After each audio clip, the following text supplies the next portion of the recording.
The massive crystal ship drifted through space like a floating mountain. Its surface gleamed with purple light that pulsed in steady rhythms, casting shadows across the void. The ship was beautiful in a way that hurt to look at directly. Everything about it spoke of power beyond understanding. Admiral Zethkar stood on the bridge, his tall frame covered in scales that shifted from blue to silver as light hit them.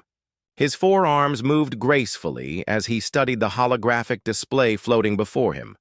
The star system spread out in glowing detail, showing 8 planets orbiting a yellow sun. "Such a primitive system," he said, his voice carrying the weight of centuries.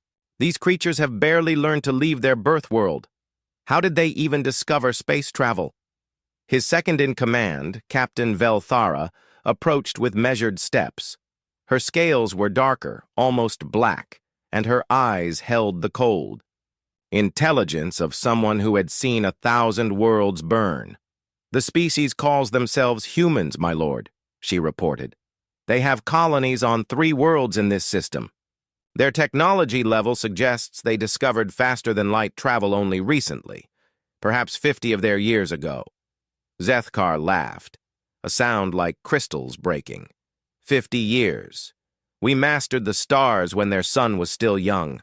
Send. The usual message. Tell them to kneel before the Corvathian Empire or face destruction." The bridge crew moved with practiced efficiency. They had done this dance thousands of times before. A new species would be found. The message would be sent. The species would surrender or die. It was the natural order of things. The Corvathians had ruled the galaxy for over 10,000 years. They were gods among the stars, and every other species knew it. Their technology was so advanced that to lesser beings, it looked like magic. They could destroy suns, move planets, and bend space itself to their will. The message was transmitted to the largest human colony world. It was simple and direct, as all their messages were. "You have been chosen to serve the Corvathian Empire. Submit now and your deaths will be quick. Resist and your suffering will be legendary." Hours passed. Then the response came back. Velthara read it aloud, confusion clear in her voice. "My lord, they say they need time to consider our offer. They ask for 48 of their hours to make a decision." The bridge fell silent. In 10,000 years, no species had ever asked for time to think about surrender. They either knelt immediately or died fighting. This was new. Zethkar's scales shifted to a darker shade, showing his irritation. "Time to consider? These insects dare to make the gods wait?" "Perhaps they do not understand the power they face," suggested Velthara. "Shall we demonstrate?" Zethkar waved one of his arms dismissively. "Let them have their time. It amuses me to see what these primitives think they can accomplish. 2 days will make no difference. When the time passes, we will show them what happens to those who keep gods waiting." But something strange was happening in the human colonies. Instead of panicking or preparing for war, the humans were doing something the Corvathians had never seen before. They were studying. Every sensor on every human ship was pointed at the Corvathian vessel. Every scientist and engineer in the system was analyzing the data. The humans were not preparing to fight or flee. They were learning. Dr. Sarah Chen stood in the command center of New Horizon Colony, the largest human settlement in the system. Screens surrounded her, showing endless streams of data about the alien ship. Her team worked frantically around her, pulling apart every piece of information they could gather. "The energy readings are incredible," reported her assistant, Marcus Webb. "Their power source puts our fusion reactors to shame, but look at this." He highlighted a section of the data. "The energy distribution is inefficient. They're wasting almost 30% of their power output."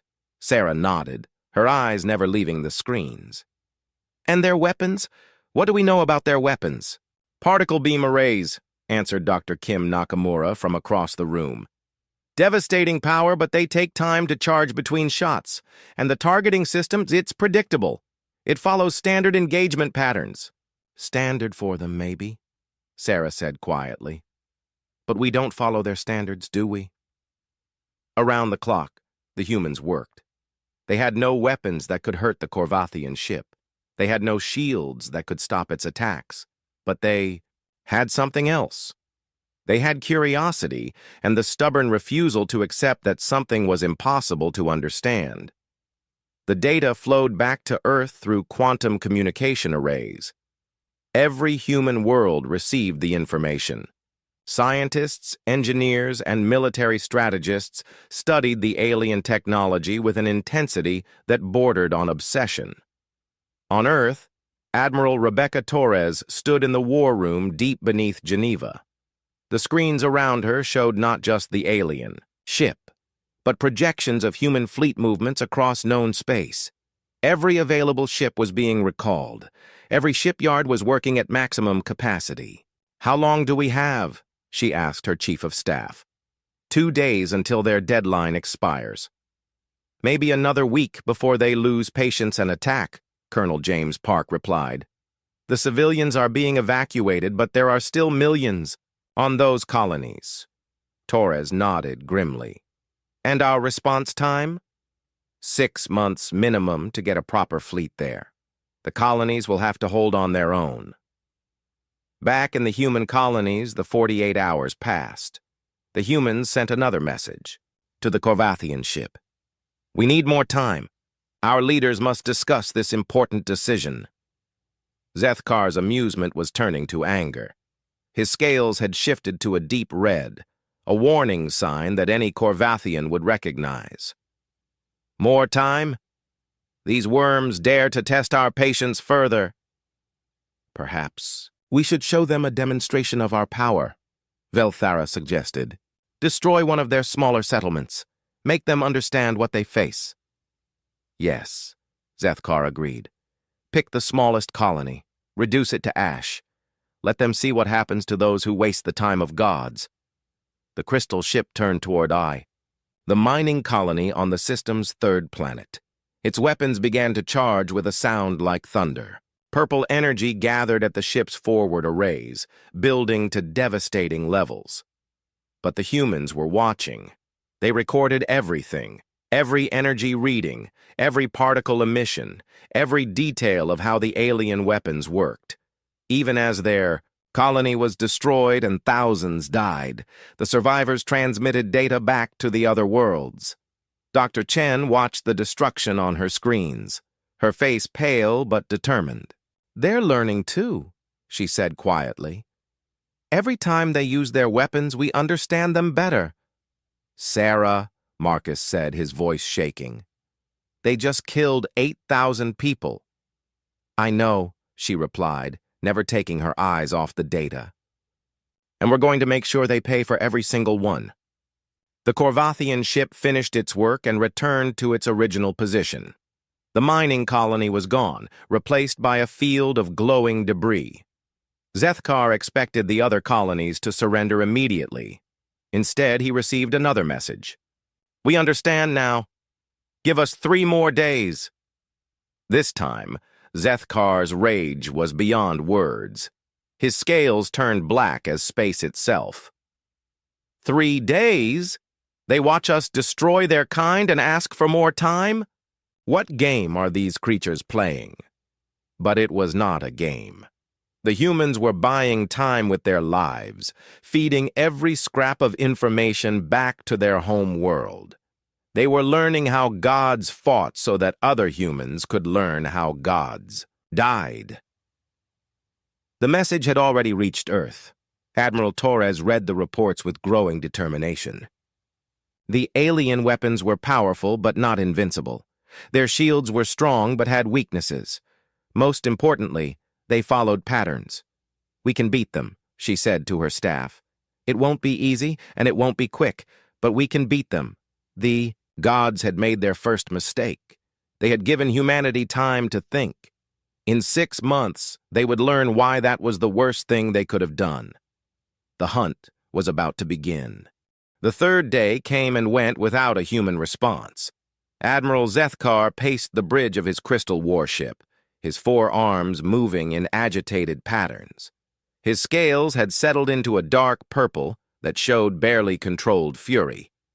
Still nothing. "From the humans, my lord," reported Captain Velthera. "Their colonies remain active, but they have not answered our ultimatum." "Then we end this farce," Zethkar declared. "Begin the attack on their largest colony. Show them what happens to those who ignore the will of gods." The massive ship turned toward New Horizon Colony.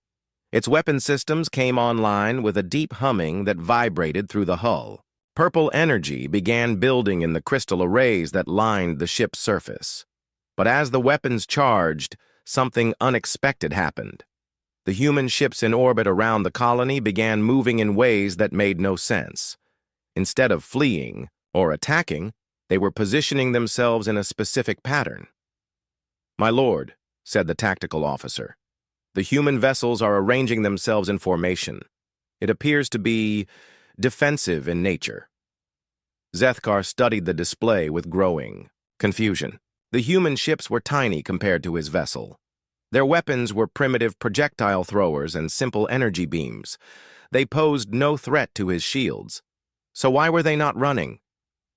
"Perhaps they mean to die fighting," Velthera suggested. "Some species prefer death to surrender." "Then let us grant their wish," Zethkar replied. "Fire."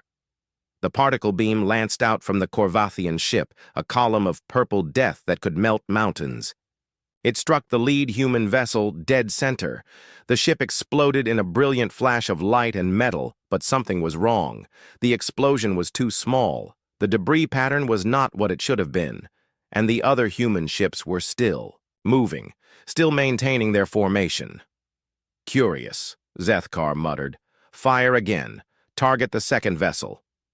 Another beam lashed out. Another human ship died, but again the explosion seemed controlled somehow, and the remaining ships continued their strange dance. Dr. Sarah Chen watched from the command center as the second ship was destroyed. Around her, her team worked frantically at their stations, recording every detail of the alien weapon's behavior. "Beam frequency is stable at 2.7 terahertz, reported Marcus Webb. "Power output consistent with our calculations. Charging time between shots is exactly 14 seconds. "Shield interaction?" Sarah asked. "Our ablative armor lasted 2.3 seconds longer than projected," answered Dr. Nakamura. "The beam has trouble penetrating layered defenses. It's designed to overwhelm single targets, not distributed resistance." Sarah nodded grimly. Each ship they lost taught them something new. It was a horrible trade, but it was working. They were learning to fight gods. "Signal the third wave," she ordered. "Execute pattern Delta." The remaining human ships suddenly broke formation and scattered in all directions. But they did not flee the system. Instead, they began a complex weaving pattern around the Korvathian vessel, staying just outside its effective weapons range. Zethkar watched with growing irritation as the human ships danced around his vessel like insects around a flame. Every time he targeted one, it would slip away before his weapons could fire. The little ships were fast and maneuverable in ways his massive dreadnought could not match. "Stop playing with them," he ordered his weapons officer. "Use the area. Bombardment system. Destroy them all at once." "My lord, that will also damage the colony below," Velthera warned. "Then let it burn," Zethkar snarled. "I have grown tired of these games." The crystal ship's secondary weapons came online. Instead of focused beams, these would create a field of destructive energy that would fry anything in a wide area. It was overkill for such tiny vessels, but Zethkar's patience was gone. The bombardment field activated, filling space around the colony with deadly radiation. The human ships caught in the field died instantly, their hulls cracking and splitting, as energy tore through them. But even as they died, they transmitted. Every sensor reading, every energy pattern, every detail of how the alien weapons worked flowed back to the colony below and then onward to Earth. Dr. Chen studied the new data with fierce concentration. "Look at this," she said to her team.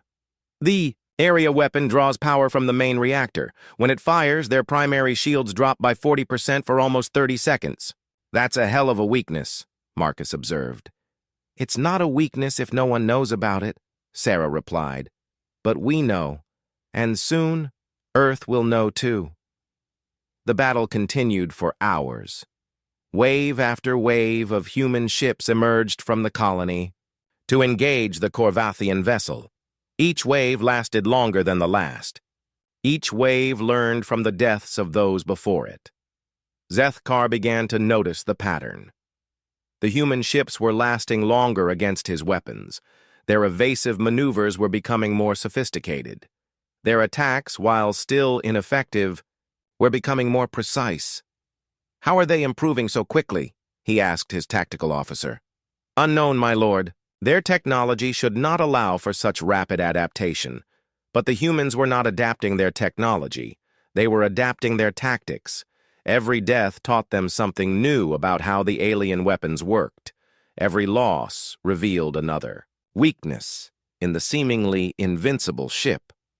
On Earth, the data streams were being analyzed by the greatest minds humanity had ever produced. Military strategists worked alongside physicists and engineers to decode the secrets of Corvathian technology. Admiral Torres stood before a massive holographic display showing the battle in real time. The delay meant she was watching events that had happened hours ago, but the tactical information was invaluable. "They're learning faster than we anticipated," reported her chief analyst, Dr. Elizabeth Warren. "Each engagement shows measurable improvement in human performance." "What about their weaknesses?" Torres asked. "What have we learned about the alien ship?" "Plenty," Warren replied, highlighting sections of the data. "Their shields have specific frequency vulnerabilities. Their weapon systems have predictable charging cycles. Most importantly, their ship is designed for fighting other large vessels, not swarms of small craft." Torres studied the information with growing excitement. "How long until we can mount a response?" "Production is already underway. The new ship designs incorporate everything we've learned, but we need more time. The colonies have to hold out for at least 5 more months." Back at New Horizon Colony, the latest wave of human ships was returning to base. Only 3 of the 12 had survived, but they brought with them the most detailed scans yet of the Corvathian vessel. Dr. Chen met with the surviving pilots in the briefing room. Captain Lisa Park, commander of the 3rd Wave, looked exhausted but determined. "We got close enough to scan their hull directly," Park reported. "The crystal structure isn't uniform. There are stress points where different sections connect, and their engine emissions show signs of instability when they maneuver too quickly." Sarah nodded, adding the information to their growing database. "Every detail helps. What about their response times?" "Getting better," Park admitted. "They're learning, too. Their targeting is more accurate now, and they're predicting our evasion patterns." It was true. Zethkar had begun to understand that these humans were not like other species. They did not break under pressure. They did not surrender when faced with superior force. Instead, they learned. They adapted. They became more dangerous with each passing hour. "What manner of creatures are these?" he asked Velthara as they watched another wave of human ships prepare to launch from the colony. "I do not know, my lord," she replied. "In 10,000 years, we have never encountered their like. Most species flee or die. These humans, they study us as we fight them." Zethkar's scales shifted to a color that had no name in any language but Corvathian. It was the color of unease, of something approaching fear. "Send a message to the High Command," he ordered. "Tell them we have encountered an unusual species. Request additional ships." "My lord?" Velthara was surprised. "Surely one vessel is sufficient for such primitives?" "Look at the data," Zethkar said quietly. "Look at how they fight. They are not trying to win, Velthara. They are trying to learn." and they are very, very good at it. The message went out across Corvathian space, carried by quantum transmitters that spanned the galaxy. But it would take weeks to reach the High Command, and weeks more for reinforcements to arrive. The humans had bought themselves time with blood and sacrifice. Soon, Earth would know everything there was to know about fighting gods. And the gods were beginning to realize they might not be alone at the top of the food chain anymore. The siege of New Horizon Colony lasted 3 weeks. Every day brought new waves of human ships rising from the surface to challenge the Corvathian vessel. Every day brought more death, more learning, and more data flowing back to Earth. Dr. Sarah Chen had not slept properly in days. Dark circles surrounded her eyes as she studied the latest tactical reports. Around her, the command center hummed with desperate activity. The colony's population had been reduced from 2 million to just over 800,000 as the fighting continued. "We can't keep this up much longer," Marcus Webb said quietly. He had aged years in the past weeks, watching friends and colleagues die in the endless stream of suicide missions. "We don't have to keep it up much longer," Sarah replied, pointing to a countdown timer on the main screen. "The evacuation ships from Earth arrive in 6 days. We just need to hold out until then."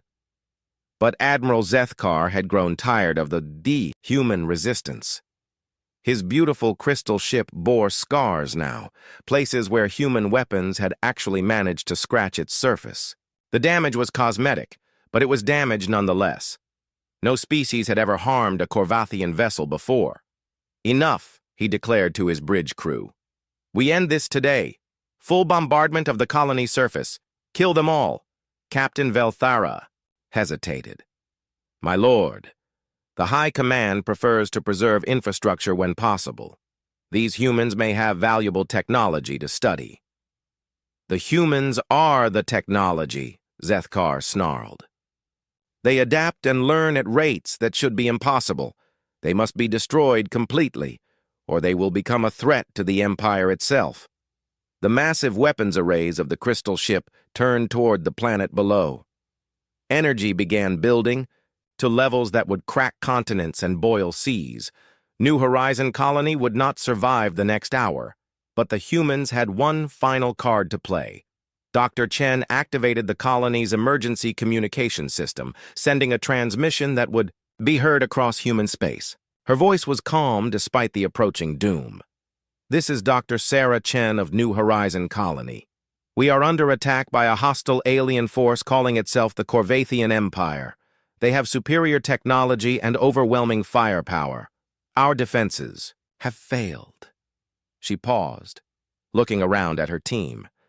These people had become her family over the past months of preparation and weeks of fighting. Soon, they would all be dead. But their sacrifice would not be forgotten. "We have transmitted all tactical data to Earth and the other human worlds. Our analysis is complete. We know how they fight. We know their weaknesses. We know how to kill them." The transmission continued, carrying not just her words, but streams of technical data, tactical assessments, and detailed plans for weapons that could hurt gods. To whoever receives this message, they are not invincible. They are not gods. They are just another species with better technology. And technology can be understood, copied, and improved upon. That is what humans do best. The bombardment began. Purple fire rained from the sky as the Corvathian weapons carved through the atmosphere. Cities burned, mountains melted. The carefully maintained ecosystem of New Horizon Colony died in minutes. But even as the surface turned to molten glass, the transmission continued. Deep underground bunkers had been prepared for this moment, powered by fusion reactors and protected by every defense human engineering could devise. The signal kept broadcasting even as the world above turned to hell. Dr. Chen died at her post, along with the 800,000 other souls who had called New Horizon home. But their final gift to humanity streamed across the void at the speed of light, carrying everything they had learned about fighting the impossible. The message reached Earth 12 hours later. Admiral Rebecca Torres stood in the war room as the transmission played. Around her, the greatest military minds in human history listened to the last words of New Horizon colony. When it ended, the room was silent, except for the quiet hum of computers processing the enormous amount of data that had accompanied the message. "How long until the evacuation fleet reaches the other colonies?" Torres asked. 4 days for New Geneva. 6 for Port Armstrong, replied Colonel Park. But the Corvathians will probably attack those colonies next. Our people are sitting. Ducks! Torres studied the strategic display. 2 more human colonies remained in the system, with nearly 5 million people total. The evacuation ships could save maybe half of them before the alien vessel arrived. "What about our response capability?" she asked. "How long until we can mount a counterattack?" Dr. Warren stepped forward with a tablet full of production reports.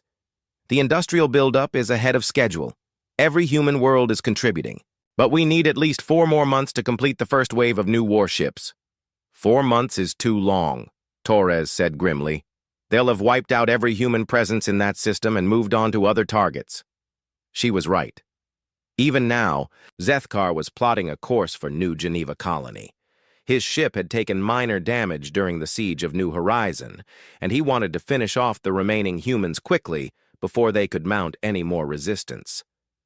But something had changed. In the Admiral's mind during the long weeks of fighting, the humans had shown him something he had never seen before in 10,000 years of conquest. They had shown him improvement. Every wave of human ships had been better than the last. Their tactics had evolved. Their weapons had become more effective. Their pilots had learned to exploit every weakness in Corvathian technology. "These creatures are dangerous," he told Velthara as they approached the second colony. "More dangerous than we initially understood. They do not just fight. They learn from fighting." "But they are still primitives, my lord," Velthara replied. "Their weapons cannot penetrate our shields. Their ships cannot match our speed or firepower." "For now," Zethkar said quietly. "But what will they be capable of in a year? In 10 years? They improve at a rate that defies understanding."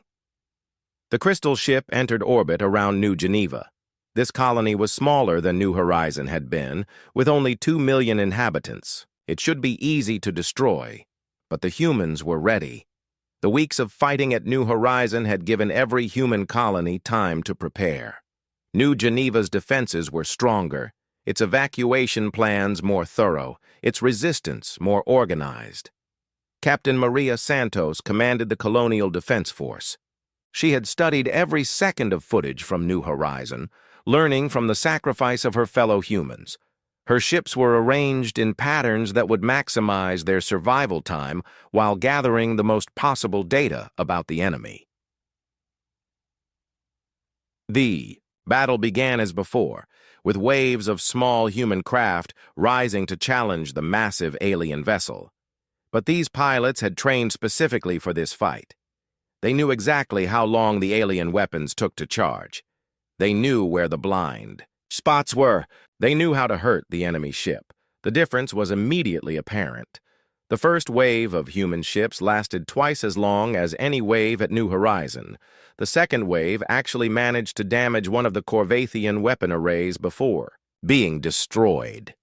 The third wave forced the alien ship to maneuver defensively for the first time in its long existence. Zethkar watched the tactical display with growing alarm. "How are they this effective? We destroyed their primary colony. Where did they learn these techniques?" His tactical officer reviewed the data streams. "My lord, it appears they recorded everything that happened at New Horizon. They have used that information to develop new fighting methods." The implication hit Zethkar like a physical blow. The humans had not just been fighting at New Horizon. They had been teaching. Every death had been a lesson for other humans to learn from. "Signal the High Command immediately," he ordered. "Maximum priority. Tell them the human species must be completely exterminated. Every world, every ship, every individual. They cannot be allowed to continue existing." The message went out, but Zethkar knew it might already be too late. The humans had bought themselves time with blood and sacrifice. Somewhere in their home system, they were building weapons designed specifically to kill Corvathians.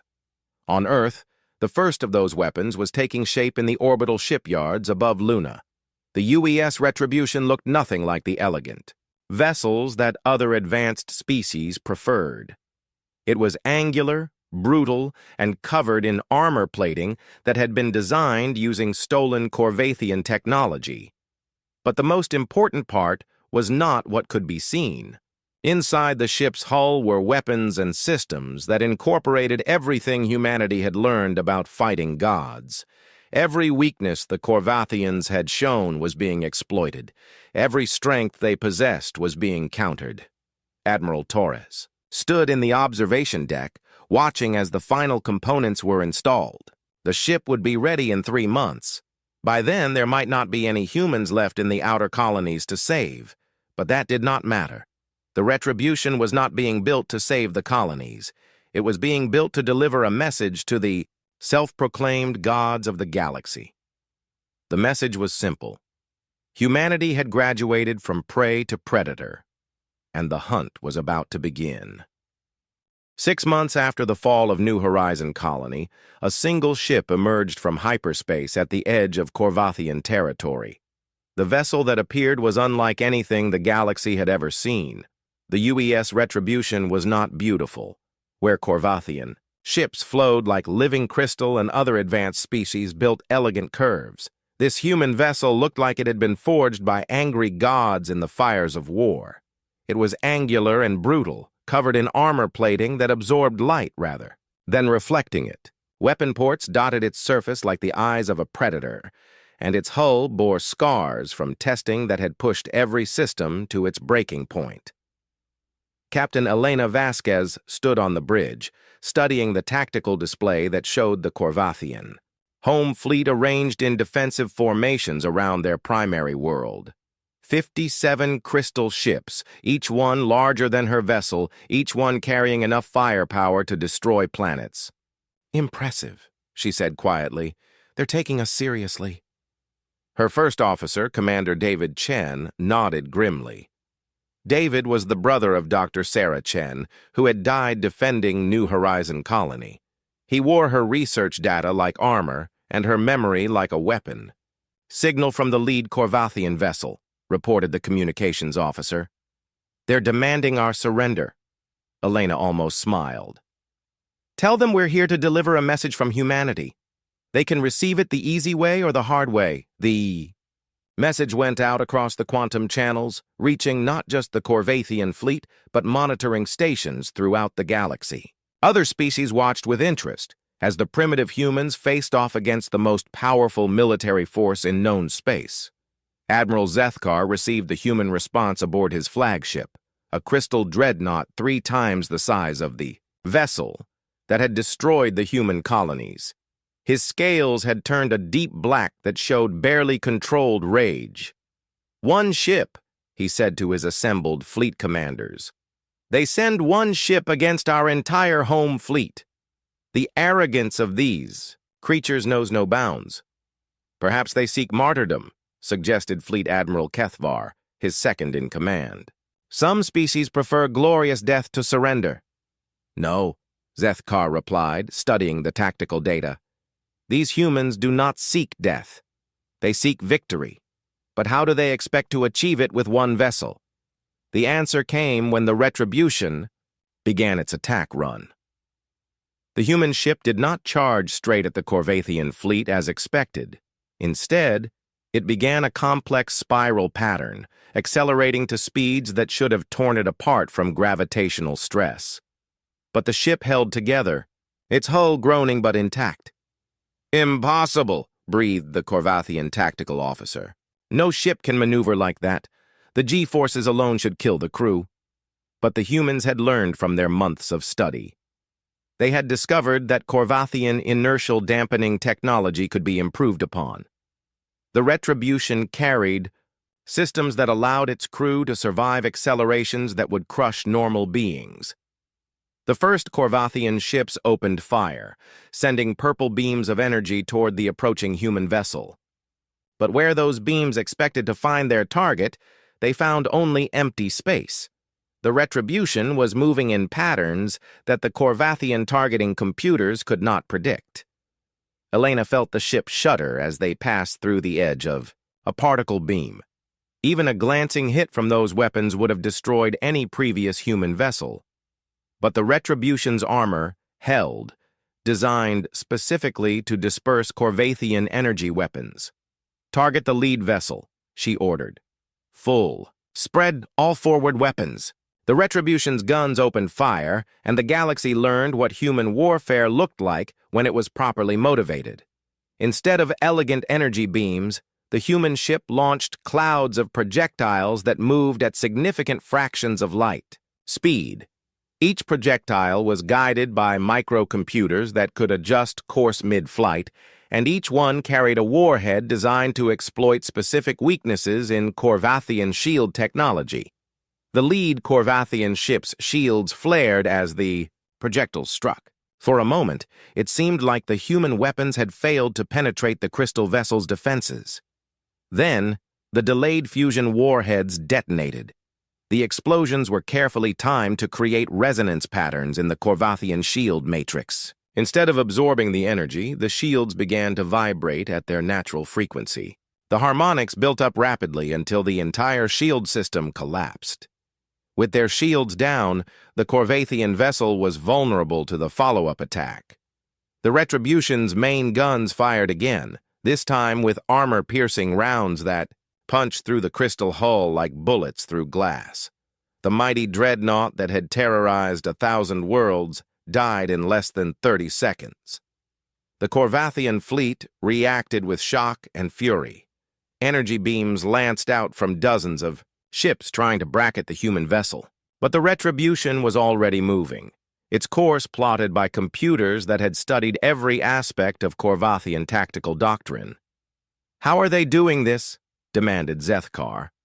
"How do they know our weaknesses so precisely?" His tactical officer was frantically analyzing the human attack patterns. "My lord, they are exploiting flaws we did not know existed. Their weapons are specifically designed to counter our defenses." It was true. Every human weapon system had been built using data purchased with the blood of the outer colonies. Every tactic had been tested against captured Corvathian technology. The Retribution was not just a warship. It was a lesson in applied learning, taught by a species that had turned studying their enemies into an art form.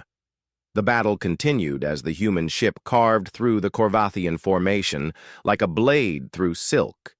Each enemy vessel that fell taught the humans something new about their opponents.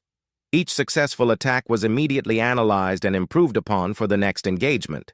But the Retribution was still just one ship against an entire fleet. Even with superior tactics and weapons, the odds were overwhelming. Elena knew they could not win through conventional means. "Time to show them what humans are really capable of," she said grimly. "Activate the Prometheus protocol." Commander Chen's eyes widened.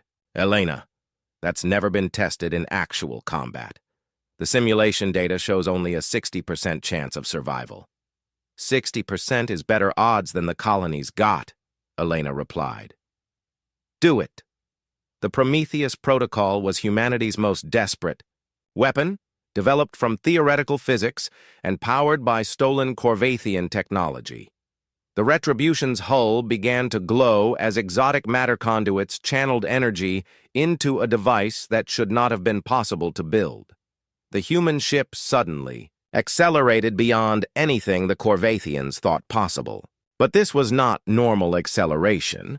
The Retribution was falling through folded space-time, creating a temporary gravity well that pulled it forward at velocities approaching light speed. Zethkar watched in horror as the human ship seemed to teleport from target to target, appearing next to his vessels just long enough to deliver devastating attacks before vanishing again. Each time it appeared, another Corvathian ship died. "What manner of technology is this?" he demanded. "How did they develop such capabilities?" "Unknown, my lord," his science officer replied. "The energy readings suggest they are manipulating space-time itself. But such technology should be beyond their understanding. They are using our own principles against us, Zethkar realized with growing dread. They have taken our knowledge and improved upon it. It was the thing he had feared most. The humans were not just using Korvathian technology, they were perfecting it. They were taking the tools of gods and making them better. The battle raged for 6 hours. When it ended, the Korvathian home fleet was scattered wreckage floating in the void. The UES Retribution hung motionless in space, its hull scarred but intact. Of the 57 crystal ships that had defended the Korvathian homeworld, only 3 remained functional. Elena opened a communication channel to the surviving vessels. Her image appeared on screens throughout the Korvathian fleet, showing a human face marked by exhaustion, but burning with fierce determination. "This is Captain Vasquez of the Human Earth Ship Retribution," she said. "I carry a message from the people of Earth to the Korvathian Empire." She paused, letting her words sink in across the quantum channels that carried her transmission to every corner of the galaxy. "You attacked our colonies. You killed our people. You thought we were weak because our technology was primitive. You were wrong." The image of the damaged but victorious human ship appeared on screens across Korvathian space as Elena continued her message. "We are not gods. We do not claim to be gods. We are human beings, and that is enough. We learn, we adapt, we improve, and we never ever forget those who harm our families." She gestured to the wreckage surrounding her ship. "This is what happens when you threaten humanity. This is what happens when you underestimate us. This is what happens when gods meet engineers with a grudge." The transmission ended, leaving the galaxy in stunned silence. The Korvathian Empire, which had ruled for 10,000 years, had been brought to its knees by a single human warship. But Elena knew this was just the beginning. Somewhere in human space, a fleet was being built. Ships like the Retribution, but bigger, faster, and more deadly. Humanity had learned how to fight gods. Now they were going to teach the galaxy what that meant. The news of the Korvathian home fleet's destruction spread across the galaxy like wildfire. In the halls of power on 1,000 worlds, species that had knelt before the crystal ships for millennia began to whisper words they had not dared speak. In generations: rebellion, freedom, hope. The Korvathian High Command gathered in emergency session on their capital world of Zeth Korvala. The crystal spires that had stood for 10,000 years now seemed fragile, their purple light dimmed by the shadow of defeat. High Admiral Vorthak, Supreme Commander of all Korvathian forces, stood before the assembled council with scales that had turned the gray of morning. 54 ships, he said, his voice echoing through the crystal chambers. 54 ships destroyed by a single human vessel. Our finest commanders, our most advanced technology, our most experienced crews, all gone. The council members shifted uneasily. These beings had ruled the galaxy since before most species had discovered fire. The concept of defeat was alien to them, as foreign as the strange mammals that had somehow managed to accomplish the impossible. "How?" demanded Counselor Yethmora. "How did these primitives develop such capabilities? Our scouts reported that they had barely achieved interstellar flight when we first encountered them." "They learned," Vorthak replied simply. "While we destroyed their colonies, they studied us. While we killed their people, they analyzed our weapons. Every battle taught them something new about how to fight us." He activated a holographic display that showed the tactical analysis of the home fleet battle. The data was terrifying in its implications. The human ship had known exactly where to strike, exactly when to maneuver, exactly how to exploit weaknesses that the Korvathians themselves had not known existed. "They turned our strength into weakness," Vorthak continued. "Our shields, our weapons, our tactics, all of it was used against us. They are not fighting like any species we have encountered before. They are fighting like engineers solving a problem." The implications hung heavy in the crystal chamber. If one human ship could destroy their finest fleet, what could 100 human ships do? What could 1,000? The answer was already taking shape in the orbital shipyards around Earth. Admiral Rebecca Torres stood in the command center of Luna Station, watching as the first wave of the human defense fleet took form. Unlike the experimental Retribution, these ships had been designed from the ground up, using everything humanity had learned about war among the stars. The UES Vengeance was the flagship, a kilometer-long monster that carried enough firepower to level continents. Around it, dozens of smaller vessels prepared for launch, destroyers, cruisers, and attack ships that bore names like Remembrance, Defiance, and New Horizons Revenge. Each ship was a masterpiece of human engineering, built not for elegance but for effectiveness. They carried armor that could absorb energy weapons, shields that adapted to incoming attacks, and weapon systems that learned from each engagement to become more deadly. "Fleet status report," Torres requested. Colonel Park consulted his tablet. "First wave is ready for deployment. 37 ships total, all systems green. The crews have completed training and are eager for payback." Torres nodded, studying the tactical displays that showed Corvathian fleet movements throughout the galaxy. The enemy was in disarray, pulling back from frontier worlds and consolidating their forces around key systems. They were preparing for siege warfare, the traditional response of a superior force facing unexpectedly effective resistance. "They still don't understand," she said quietly. "They think this is about territory or conquest. They don't realize what they've actually done." David Chen, now promoted to admiral after his sister's sacrifice, approached with the latest intelligence. Reports. "The outer colonies are reporting massive civilian casualties as Corvathian forces retreat. They're burning everything they can't defend." "Scorched earth tactics," Torres observed. "They're trying to deny us resources while they regroup. It's a sound strategy against a conventional enemy."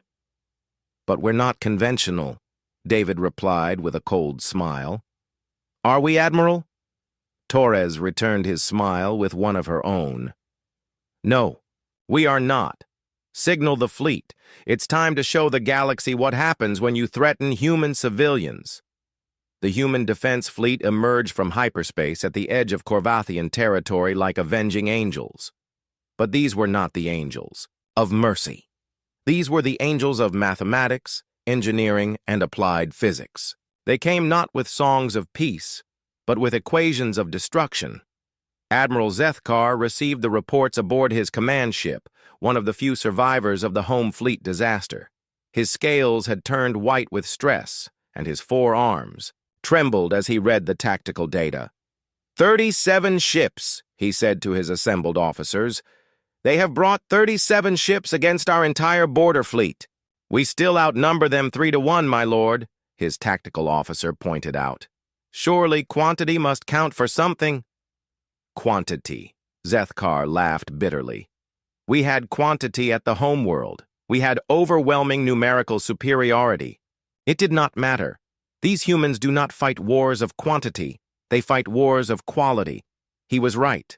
The human fleet did not attack in the traditional pattern of massive formations and overwhelming firepower. Instead, they scattered into small task forces that struck at multiple targets simultaneously. Each group of human ships was perfectly coordinated, their attacks timed to the microsecond and targeted at specific weaknesses in Corvathian defenses.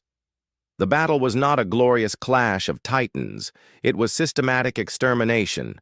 Captain Maria Santos, survivor of the New Geneva colony siege, commanded the destroyer UES Retribution's daughter. Her ship was smaller than the Corvathian vessels she faced, but it had been built with 6 months of additional research and development. Every system had been refined, every weapon optimized, every defensive measure perfected. "Target the crystal formation at grid 77 Alpha," she ordered. "Full spread, penetrator rounds." Her weapons officer, Lieutenant Jackson, was the son of a miner who had died when New Horizon burned. His fingers were steady as he entered the firing solution. "Firing!" The Corvathian ship's shields flared and collapsed under the precisely targeted barrage. Follow-up rounds punched through the crystal hull, triggering internal explosions that tore the vessel apart from within. "Next target," Santos said calmly. "Let's work our way through the list." It was like that throughout the battle zone. Human. Ships systematically destroyed their opponents with clinical efficiency. There was no glory in it, no honor, no beautiful choreography of combat. It was engineering applied to the problem of making gods stop breathing. High Admiral Vorthak watched the destruction from his command ship deep in Corvathian space. The reports came in steady streams. Border fleet destroyed, resource worlds burning, defensive installations reduced to scrap metal.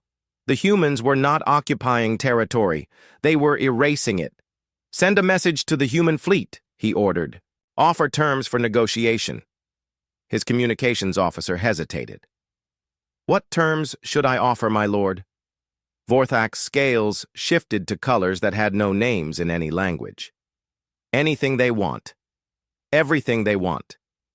We cannot fight creatures that turn war into mathematics." The message went out, but it was too late. The human fleet had already moved to the next system, their ships leaving behind nothing but debris, and the growing realization that the galaxy's power structure had fundamentally changed.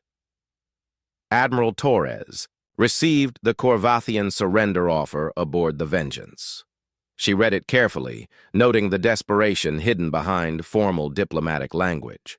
They were offering territory, technology, resources, even tribute.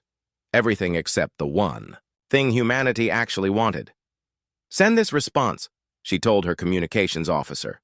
"The human species has only one demand: complete and unconditional surrender of all Corvathian military forces, followed by war crimes trials for those responsible for civilian deaths in our colonies." The response was transmitted across the galaxy, carried by quantum signals that reached every civilized world within hours. The species that had ruled for 10,000 years were being offered the same choice they had given to countless others: surrender or die. On Zeth Corvala, the High Council convened in emergency session for the last time. The crystal spires were dark now, their power diverted to defensive systems that everyone knew would not matter. The humans had demonstrated that Corvathian technology was no longer superior. Worse, it was obsolete. "We could fight," suggested Counselor Yethmora. "Gather our remaining fleets, make a final stand." "Against creatures that learn from every battle," Vorthak replied. "Against beings that turn our own weapons into instruments of our destruction. We would only be teaching them new ways to kill us." The vote was unanimous. For the first time in their history, the Corvathian Empire surrendered unconditionally. The formal ceremony took place in neutral space, aboard a space station that had been hastily constructed for the occasion. High Admiral Vorthak arrived in a simple shuttle, his crystal command ship having been destroyed in the final battle of the war. Admiral Torres waited for him in the station's main conference room, surrounded by the flags of human colonies, both living and dead. When the Corvathian leader entered, she did not rise from her chair. Admiral Kethvar looked out at the stars from his command chair. The massive bridge of the Worldbreaker stretched out before him like a metal cathedral. Hundreds of crew members worked at their stations, their green skin pale under the red lights. The ship was so big that it took 5 minutes to walk from one end to the other. Behind the Worldbreaker, 2,000 ships waited in perfect formation. Each one was a monster of metal and weapons. The smallest ships were bigger than mountains. The largest could swallow entire cities. Every ship carried enough firepower to destroy a planet. "Admiral," said Commander Yixtal, approaching with a data tablet. "We have reached the target system. The primitive world is directly ahead." Kethvar smiled, showing his sharp teeth. The Zephyrian Empire had been conquering worlds for 3,000 years. In all that time, no planet had lasted more than a few days against the royal fleet. Most surrendered the moment they saw the ships in their sky. "Tell me about these humans," Kethvar said. Yixtal read from his tablet. "They are young. Their civilization is only a few thousand years old. They use chemical rockets that barely reach their own moon. Their weapons are crude metal projectiles and primitive nuclear bombs. They have never traveled beyond their star system. How boring, Kethvar said. I was hoping for more of a challenge. The Worldbreaker was the pride of the Royal Fleet. Its main weapon could crack a planet in half with one shot. It carried smaller weapons that could turn entire continents into glass. The ship's armor was so thick that it had never been damaged in battle. Shall we contact them first? Yixtal asked. Give them a chance to surrender? Kethvar waved his hand. Why bother? Look at them. They probably do not even know we are here yet. On the main screen, a small blue planet grew larger. It looked peaceful. Clouds swirled over green and brown land. The Admiral could see small lights on the dark side where the humans lived in their tiny cities. Such a pretty world, he said. Almost ashamed to destroy it. But the Emperor wants this system for the Royal Navy. Something about the star being perfect for our new fuel stations. The fleet moved slowly toward Earth. Each ship was like a flying city, bristling with weapons and thick armor. The crews had done this dance hundreds of times before. They would appear in the sky. The primitive beings below would panic. Then, they would either surrender or die. Admiral, called the sensor officer. I am detecting some movement near the planet. Show me, Kethvar said. The screen changed to show small dots moving around Earth. Tiny ships, no bigger than insects compared to the Royal Fleet. Those must be their space stations, Yixtal said. Should we destroy them first? Leave them, Kethvar said. Let them watch what happens when they refuse to bow to the Empire. The Admiral stood up and walked to the great window that showed space ahead.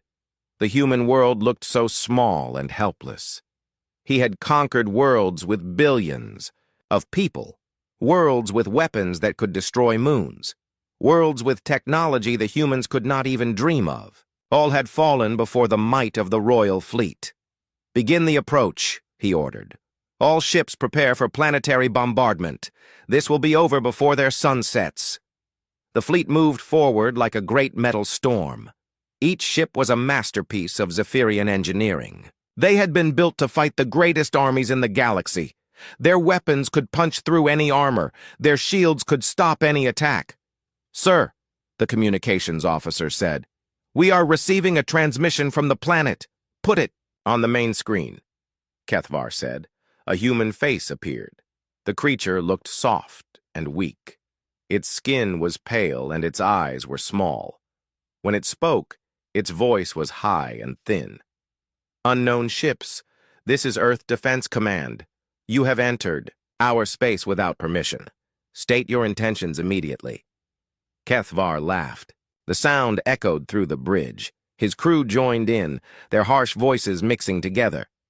Tell them, he said to the communications officer, that they have 1 hour to surrender completely.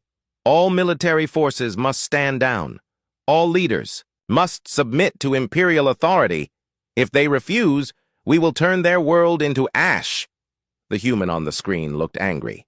We will never surrender to invaders. Earth will defend itself. Then you will die, Kethvar said. He made a gesture, and the transmission ended. Admiral, the sensor officer said, sounding confused. I am reading more ships. More human ships? Kethvar asked. How many? I am not sure, sir. The numbers keep changing. First it was dozens. Now it shows hundreds. Wait, now it shows thousands. Kethvar frowned. Check your sensors. These primitives cannot have thousands of ships. Sensors are working. Perfectly, sir. But the ships, they are small. Very small. And they are moving in strange patterns. On the screen, tiny dots of light began appearing throughout the star system. Not just around Earth, but everywhere. Near the gas giants, in the asteroid belt, even hiding behind the star's radiation. Where did they all come from? Yixtal asked. It does not matter, Kethvar said. Insects attacking an elephant. Begin the bombardment. The Worldbreaker's main guns began to glow. Energy built up in the massive cannons, enough power to shatter continents. Around the fleet, other ships prepared their weapons. Planet-killing bombs loaded into launch tubes, graviton cannons that could tear holes in space itself powered up.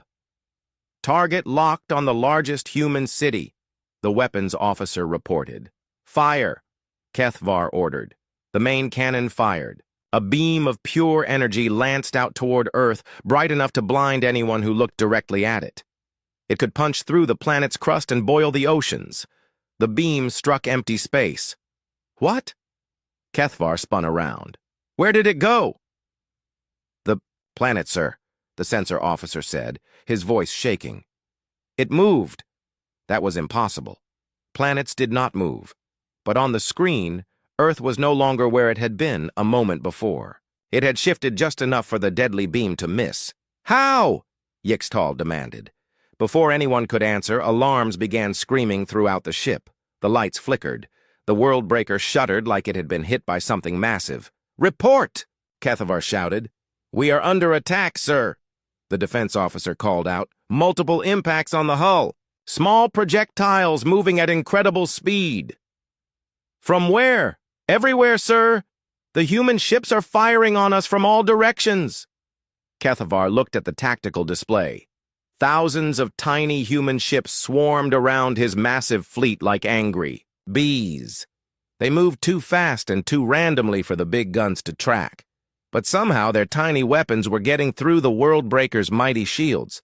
This is impossible, he said. Our shields can stop anything. But the ship shook again and again. Damage reports began flooding in from all over the fleet. The humans were not using the weapons they were supposed to have. These were not crude metal bullets or primitive nuclear bombs. Admiral, the communications officer said. We are receiving another transmission from the humans. Put it through, Kethvar ordered. The same human face appeared on the screen. But now the creature was smiling. Welcome to Earth space, the human said. We have been waiting for you. Captain Sarah Chen gripped her command chair as the UES Defiance rolled hard to the left. Outside the bridge windows, space blazed with weapons fire. The alien fleet looked like metal mountains floating in the darkness, their hulls glowing with energy shields and weapon ports. Status report, she called out. Hull integrity at 95%, her engineering officer reported. Shields holding steady. All weapons online. Good. Helm, bring us around for another pass. Target the big one's sensor array. The Defiance was small compared to the alien ships. It was only 300 meters long, built for speed and flexibility, but it was not alone. Around it, thousands of other human ships moved in perfect coordination. They darted between the massive alien vessels like wolves hunting buffalo. Captain, her tactical officer said, the aliens are trying to bring their main guns to bear on us, Sarah smiled. Let them try. Helm, execute pattern Delta 7. The Defiance suddenly split apart. What had looked like one ship became 5 smaller vessels, each one flying in a different direction. The alien beam weapon fired at where the ship had been, hitting nothing but empty space. Reform in 15 seconds, Sarah ordered. All units, focus fire on target Alpha 3. The 5 pieces of her ship came back together, their hulls connecting with mechanical precision. At the same moment, dozens of other human ships converged on a single alien vessel. Their combined firepower punched through its shields like they were made of paper. Commander Yixtal watched from the bridge of the Worldbreaker as another Zephyrian ship exploded. That was the 15th one they had lost. The humans had not lost a single vessel. How are they doing this? He asked Admiral Kethvar. The Admiral stared at the tactical display with growing confusion. The human ships moved like they were alive. They split apart when attacked, came together to focus their fire, and disappeared into clouds of smaller craft when things got too dangerous. Sir, the sensor officer called out, I am detecting new ships approaching from the asteroid belt. More humans? Kethvar asked. Yes, sir, But these are different. They appear to be asteroids with engines attached. On the screen, dozens of space rocks flew toward the battle. But as they got closer, weapons ports opened in their surfaces. Hidden hangars released swarms of fighter craft. What had looked like natural asteroids were actually massive human warships. They turned rocks into battleships, Yixtal said in amazement. And there are more coming from everywhere, the sensor officer reported. The gas giants, the outer planets, even the star itself. They have been hiding ships throughout their entire system. A human destroyer flew past the Worldbreaker's bridge, so close that the crew could see faces in its windows. The humans inside were smiling and waving. Then the ship fired a spread of missiles at point-blank range. The Worldbreaker shuddered as the missiles struck. These were not the primitive nuclear weapons intelligence had reported. They were something new, something that burned through Zephyrian armor like it was not even there. "Return fire," Kethvar ordered. The ship's defensive guns swiveled to track the human destroyer, but by the time they fired, the target was gone. It had split into multiple pieces again, each one flying away in a different direction. Dr. Elena Vasquez watched the battle from deep inside the asteroid Ceres. The command center around her hummed with activity as hundreds of staff members coordinated the defense of Earth. Giant screens showed the positions of every human and alien ship in the system. "How are we doing?" asked General Morrison, the overall commander of Earth's forces. "Better than expected," Elena replied. "The aliens fight like they are used to fighting other aliens. Big ships, heavy armor, massive weapons. They do not know how to deal with our tactics." "And what tactics are those?" Elena pointed to the main screen, where a pack of human ships was harassing an alien dreadnought. "We do not try to match their firepower. Instead, we move fast, hit hard, and never stay in one place long enough for them to target us properly." "Like mosquitoes attacking an elephant," Morrison said. "Exactly. And mosquitoes can kill an elephant if there are enough of them." On the screen, the alien dreadnought's shields finally failed under the constant assault.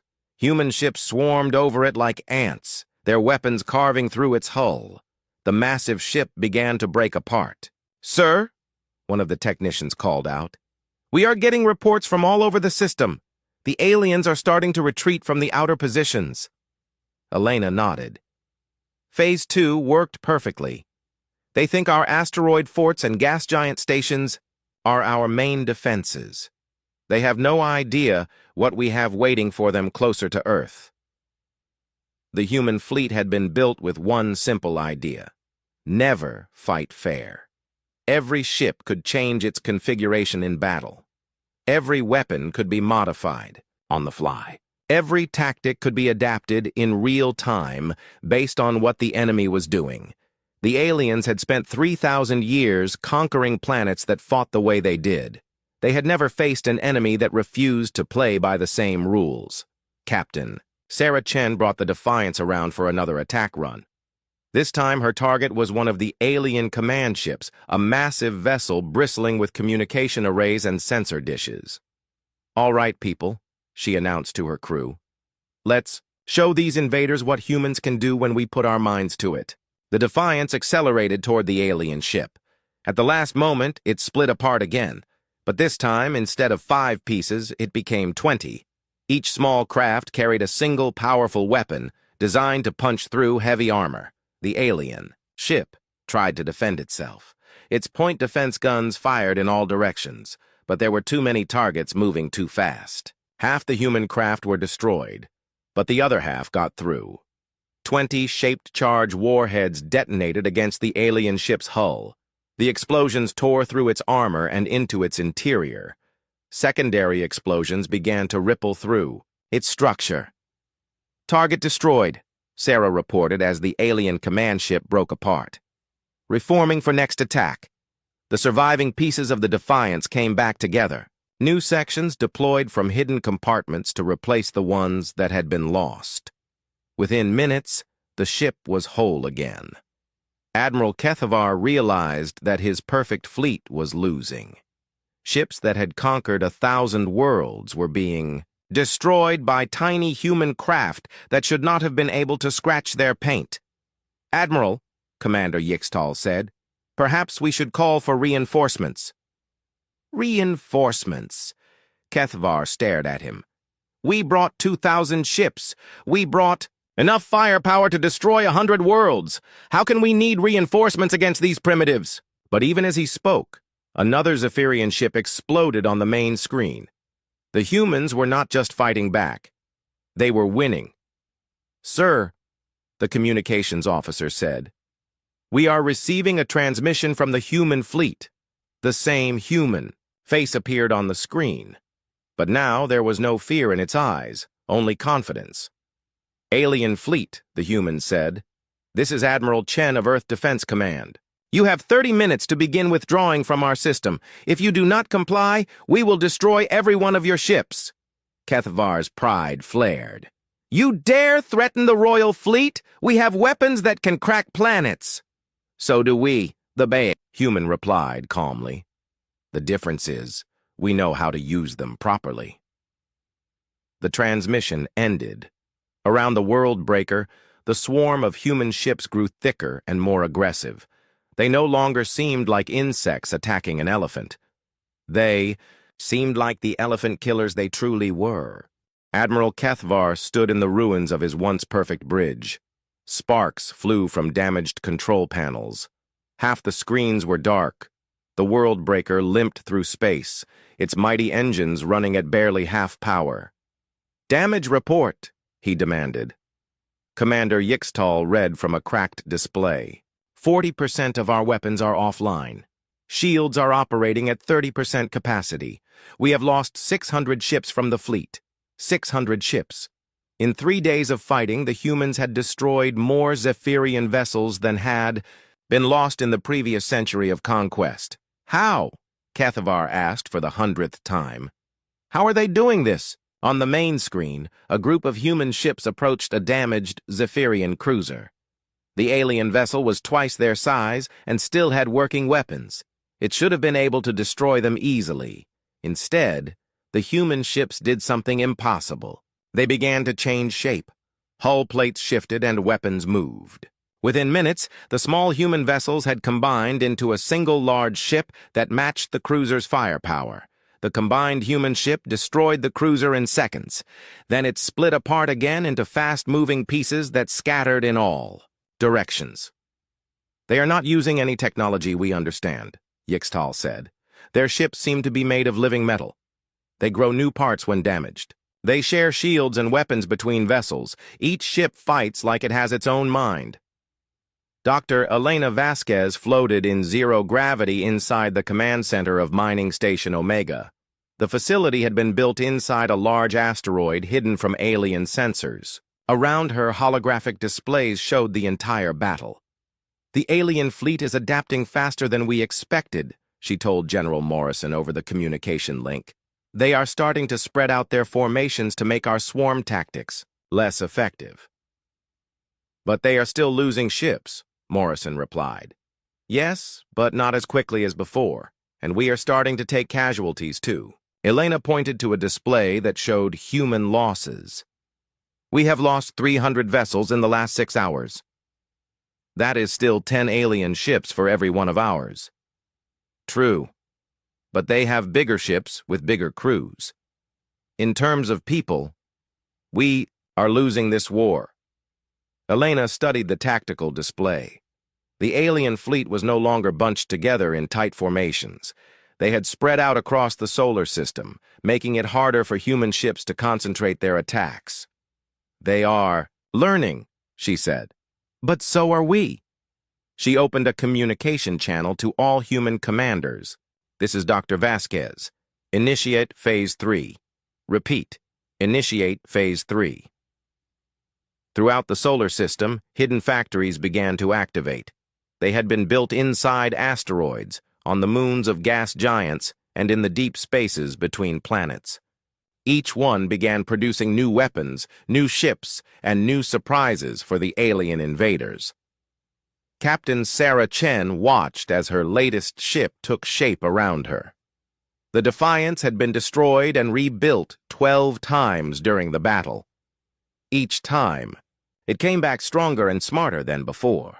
"Captain," her engineering officer said, "the new upgrades are online. We now have access to the Type 7 plasma cannons and the experimental shield generators."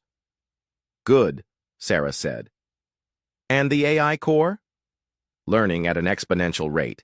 It has analyzed every alien weapon system we have encountered and developed countermeasures for all of them." The Defiance was no longer the same ship that had begun the battle 3 days ago. Human engineers had been upgrading it constantly, adding new weapons and defensive systems based on what they learned from each engagement. But it was not just the ships that were evolving.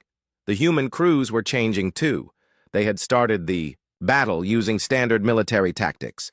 Now they fought with a fluid creativity that no manual could teach.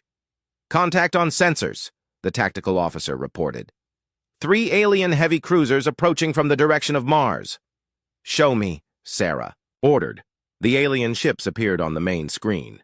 They were massive vessels, each one bristling with enough firepower to level a city. Their hulls glowed with energy shields that had proven nearly impossible to penetrate. "They are flying in a new formation," the tactical officer noted. "Triangular pattern with overlapping shield coverage. Very different from their previous tactics," Sarah smiled. "They are learning. Good for them. Helm, signal the retribution and the vengeance. We are going to try the new formation we discussed." The 3 human ships moved toward the aliens. As they flew, they began to change. The Defiance extended long metal arms toward its companion vessels. The other ships did the same. Within moments, the 3 separate ships had become a single large craft with 3 times the firepower. But that was not all. As the combined ship flew toward the aliens, it began to spin, faster and faster until it became a whirling disk of metal and weapons. Energy built up around its edges as it spun, creating a devastating cutting beam. The spinning human ship sliced through the alien formation like a saw blade. The aliens' overlapping shields meant nothing against an attack that came from all directions at once. All 3 cruisers were destroyed in a matter of seconds. "Excellent work," Sarah said as her ship separated back into 3 vessels. "Send the data to all other human units. We now have a counter for their new formation." Admiral Kethvar received the report of the 3 lost cruisers with growing despair. Every time his fleet tried a new tactic, the humans found a way to defeat it. Worse, they seemed to learn from every encounter, developing new weapons and strategies at an impossible pace. "Sir," the intelligence officer said, "we have been monitoring human communications. They are building new ships even while the battle continues. Their industrial capacity seems to be distributed throughout the entire system." "That is impossible," Kethvar said. "No civilization can manufacture warships during an active battle." "The humans can, sir. They have automated factories hidden everywhere. Every destroyed asteroid might contain a shipyard. Every ice ball in the outer system might house a weapons laboratory." Kethvar studied the tactical display. Red dots showed the positions of his remaining ships. There were barely 1,400 left. The blue dots representing human vessels seemed to multiply even as he watched. They are not just defending their world, he realized. They have turned their entire star system into a weapon. The communications officer looked up from his station. "Admiral, we are receiving another transmission from the humans." "Put it through," Kethvar said wearily. A new human face appeared on the screen. This one was older, with gray hair and calm eyes. When it spoke, its voice was steady and confident. "Alien. Commander, I am Admiral Chen of the Earth Defense Force. Your fleet has fought bravely, but you cannot win this battle. We offer you one final chance to withdraw from our system with honor." "And if we refuse?" Kethvar asked. "Then we will demonstrate why humanity has survived every challenge our world has thrown at us. We do not surrender. We do not give up. And we do not lose our home to anyone." The transmission ended. Kethvar stared at the blank screen for a long moment. Sir? Commander Yixtal asked. Your orders? Kethvar looked around his damaged bridge. His crew watched him with tired eyes. They had been fighting for 3 days straight against an enemy. That seemed to grow stronger with every hour. Prepare the planet-killer weapon, he said finally. If we cannot defeat them with conventional tactics, we will destroy their world directly. Sir, the weapons officer said, the planet-killer requires all our remaining ships to focus their energy into a single beam. It will leave us defenseless while charging. Do it, Kethvar ordered. And this. Throughout the human fleet, alarms began to sound. The aliens were powering up something massive. Energy readings climbed higher than anything the human sensors had ever detected.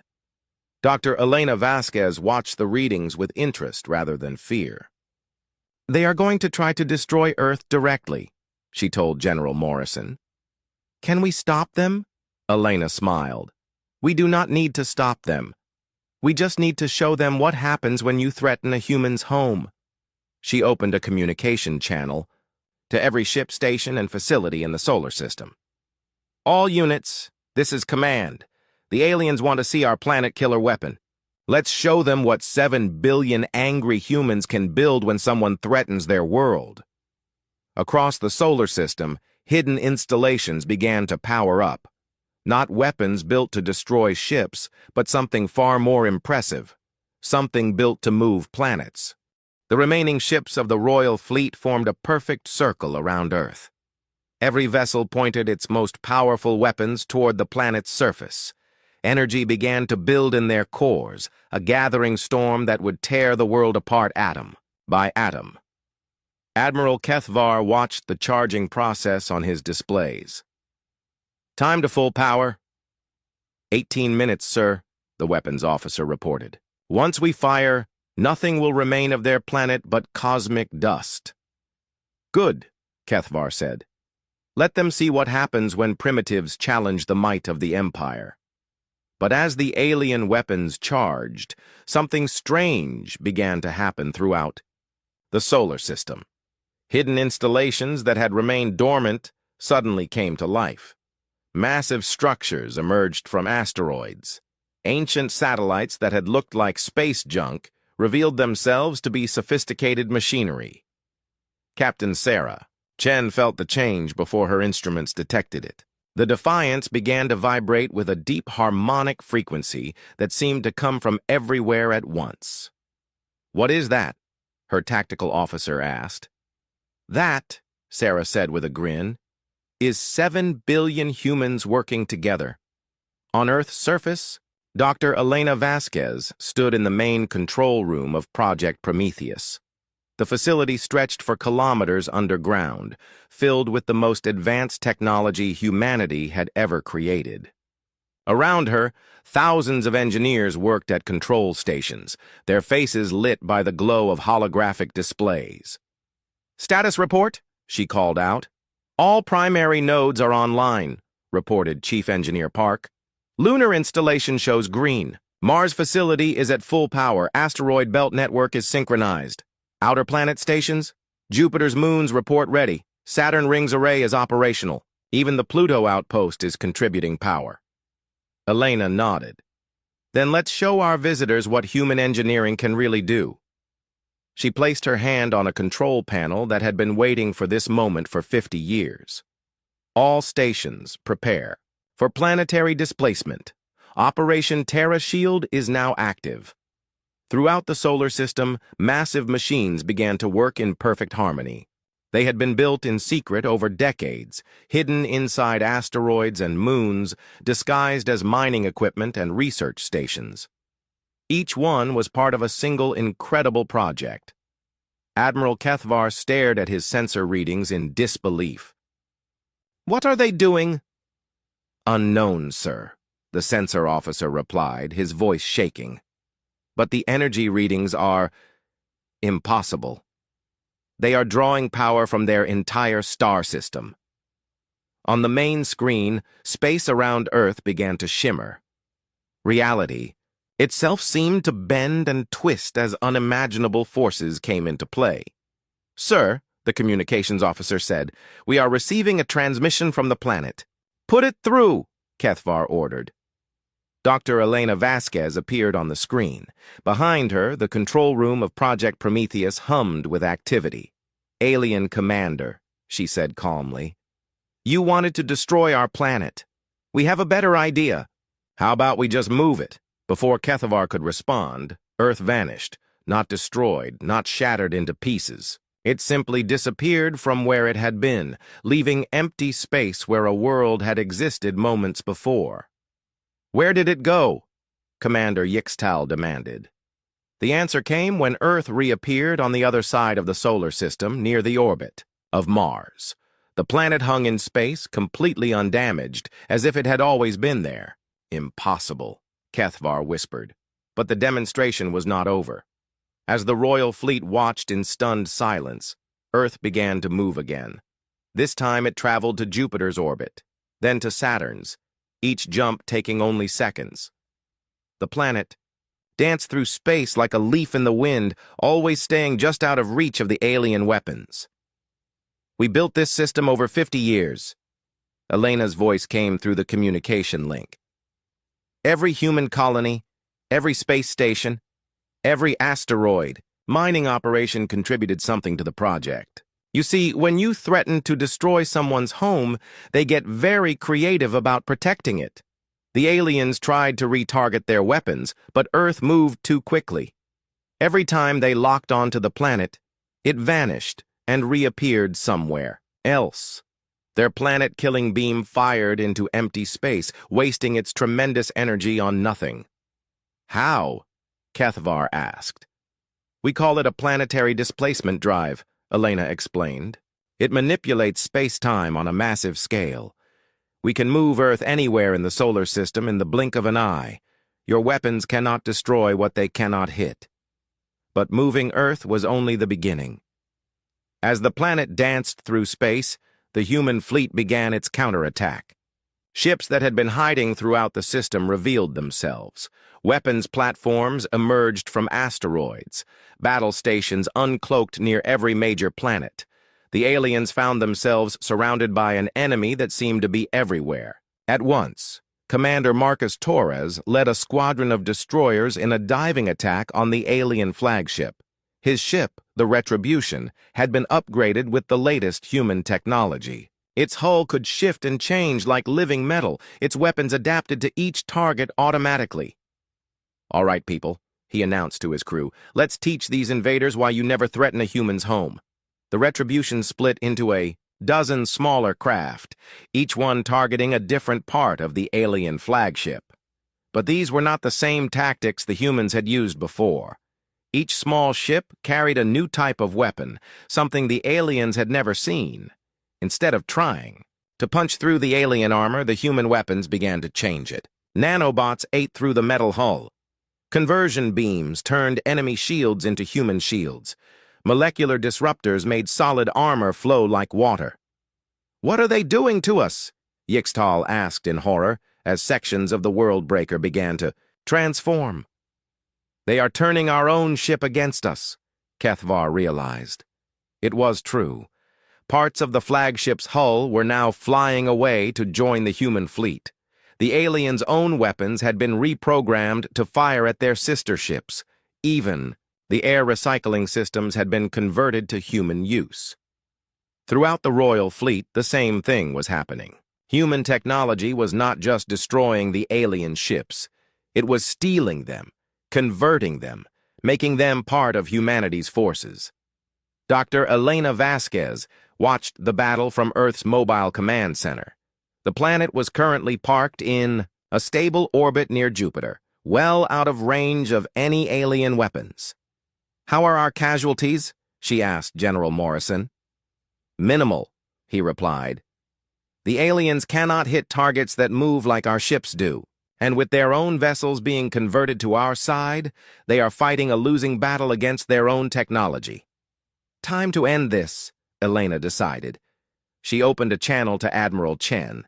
Sarah, initiate the final phase. Understood, came the reply. Throughout the human fleet, Ships began to gather together, not just combining into larger vessels, but merging into something unprecedented. Hundreds of ships flowed together like liquid metal, their hulls melding and joining until they formed a single massive structure. The new ship was larger than anything in the royal fleet. It bristled with weapons taken from converted alien vessels. Its hull shimmered with energy from human technology that the aliens could not even comprehend. "Alien fleet," Admiral Chen's voice boomed across space. "This is your final warning. Withdraw from our system immediately, or face the consequences." Admiral Kethvar looked at what remained of his once mighty armada. Half his ships had been destroyed or converted. The others were damaged and demoralized. His crew looked at him with fear in their eyes. The humans had not just defeated the royal fleet, they had made it look easy. "Sir?" Commander Yixtal asked, quietly. "Your orders?" Kethavar stared at the massive human ship that hung in space before them. It was beautiful and terrible, a masterpiece of engineering that made his own vessels look like crude toys. For the first time in 3,000 years of conquest, the royal fleet was facing an enemy it could not defeat. "Signal the retreat," he said finally. "All ships, withdraw to the edge of the system." As the alien fleet began to flee, Earth moved one final time. It returned to its original orbit around the sun, sliding back into place as if it had never left.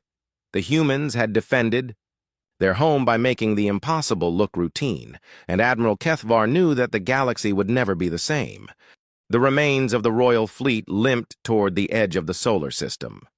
Of the 2,000 ships that had arrived with such confidence, fewer than 800 remained. The rest had been destroyed, converted to human use, or abandoned by crews who had lost all will to fight. Admiral Kethvar sat in his command chair, staring at the tactical display. The human fleet followed at a respectful distance, not attacking but making it clear they could destroy the retreating aliens any time they chose. "Admiral," Commander Yixtal said quietly, "we are receiving a transmission from the humans."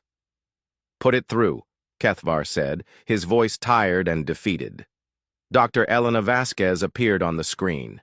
She was no longer in the underground command center, but standing on the observation deck of a space station orbiting Earth. Behind her, the blue planet hung peacefully in space, showing no signs of the incredible battle that had just ended. "Admiral Kethvar," she said, "I am Dr. Elena Vasquez, Scientific Advisor to Earth Defense Command. We would like to discuss terms." "Terms?" Kethvar asked. "You have won. What terms could there be?" "We do not want your surrender," Elena said, surprising him. "We want to talk." An hour later, Admiral Kethvar found himself aboard a human space station.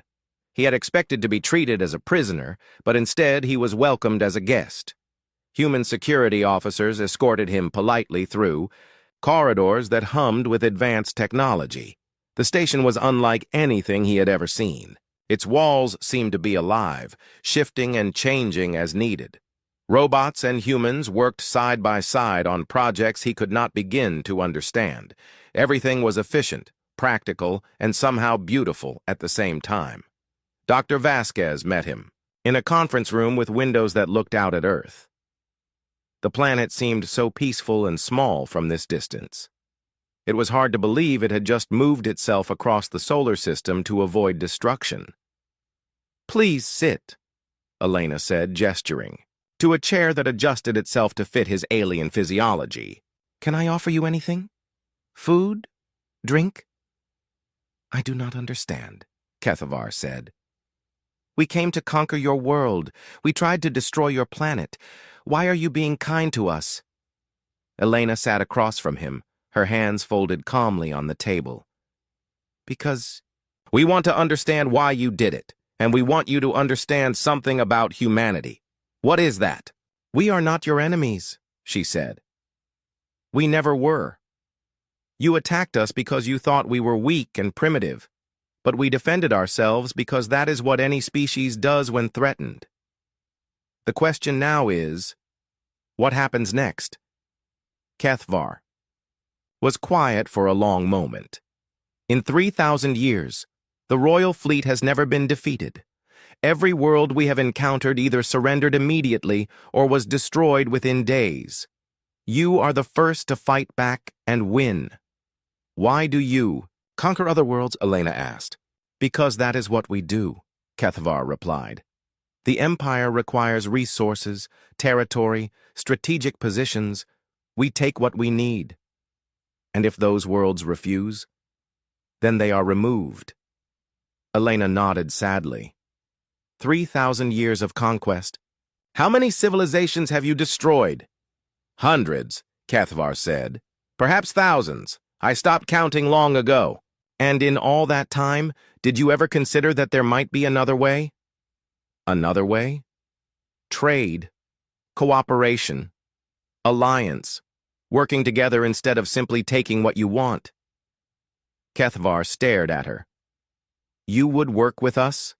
After what we tried to do? That depends, Elena said. Are you willing to learn? She touched a control panel, and the walls of the conference room became transparent. Around them, the space station bustled with activity. Humans and aliens worked together on various projects.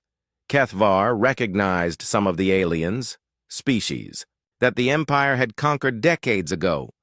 Those are Centauri, he said, pointing to a group of beings with blue skin and 4 arms. The Empire enslaved their homeworld 20 years ago. They are free here, Elena said. We offered them sanctuary when they escaped. They have contributed greatly to our technology and culture. And those? Kethvar pointed to a different group. Refugees from 12 different worlds, all victims of imperial conquest, all welcomed here, all contributing to something greater than any one species could achieve alone. Kethvar felt something he had not experienced in centuries. Shame. You took in our victims. We took in people who needed help, Elena corrected, just as we would take in your people if they wanted to start over. My people would never. Your people, Elena interrupted gently, have spent 3,000 years believing that might makes right, but you have just seen that there is always someone stronger. The question is, do you want to keep fighting until someone destroys you, or do you want to learn a better way? The conference room door opened, and Admiral Sarah Chen entered. She had changed out of her combat uniform into simple civilian clothes. It was hard to believe this was the same person who had commanded the human fleet that had defeated the Royal Navy. Admiral Kethvar, she said with a slight nod. I wanted to thank you. Thank me? Kethvar was confused. For what? For showing us what we are capable of, Sarah replied. We have been preparing for this day for 50 years, ever since we first detected signs of your empire. You gave us the chance to test our defenses and prove that Earth can protect itself. Your people planned for this battle for 50 years? We planned for the possibility, Elena said. Humans are very good at preparing for the worst while hoping for the best. When we learned about the Empire's expansion toward our sector, we decided to be ready. But you could have run, Kethvar said.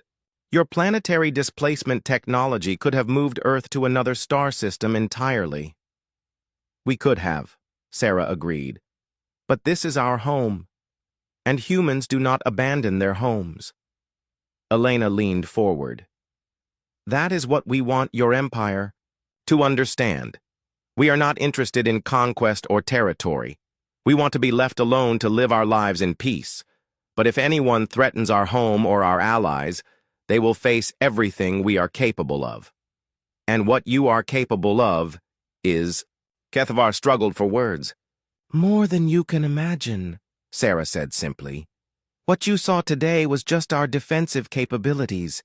You do not want to see what we have built for offense.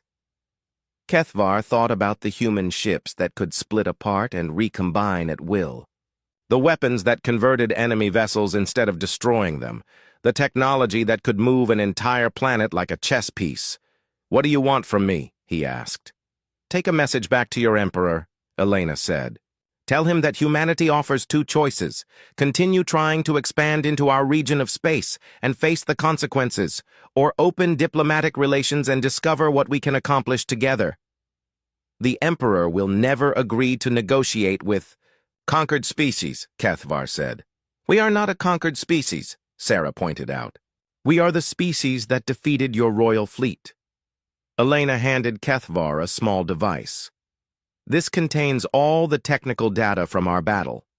Ship designs, weapon capabilities, tactical recordings. Give it to your military leaders. Let them study what happened here. Why would you give us this information? Because we want them to understand that fighting us is pointless, Elena said. We want them to choose cooperation over conflict. Kethvar took the device with shaking hands. And if they choose conflict? Then they will discover that what you faced today was just the beginning, Sarah said. We have had 50 years to prepare for your empire. We can have 50 more to prepare for whatever comes next. 3 hours later, Admiral Kethvar stood on the bridge of the World Breaker as it limped out of the solar system. Behind them, the human fleet maintained its escort position, ready to destroy any ship that tried to turn back. Admiral, Commander Yixtal said, the humans are transmitting something. Put it through, Kethvar ordered. Dr. Elena Vasquez appeared one final time on the main screen. Admiral, safe travels. And remember, the galaxy is large enough for all of us. We hope your leaders will choose wisdom over war. The transmission ended. As the royal fleet crossed the edge of the solar system, the human ships stopped following. They had made their point. Earth could defend itself, but it had no interest in conquest. Sir, Yixtal asked, what will you tell the Emperor? Kethvar looked at the data device Elena had given him. It contained the complete record of the most devastating military defeat in the Empire's history. But it also contained something else, the possibility of a different future. I will tell him the truth, Kethvar said finally, that we found something we were not looking for. And what was that, sir? Equals, Kethvar replied. For the first time in 3,000 years, we found equals. As the royal fleet disappeared into hyperspace, Earth continued its peaceful orbit around the sun. The human fleet dispersed back to their hidden bases throughout the solar system. Life returned to normal except for one important change. Humanity was no longer alone in the galaxy. They had announced their presence in the most dramatic way possible by refusing to be conquered, and across the stars, other species that had suffered under imperial rule began to whisper about a small blue world that had done the impossible. Waif. Age of easy conquest was over. The age of human influence had begun. In the depths of space, monitoring stations detected the first alien refugees already heading toward Earth, seeking the sanctuary and hope that only humanity seemed able to provide. The royal fleet had come to destroy a planet. Instead, they had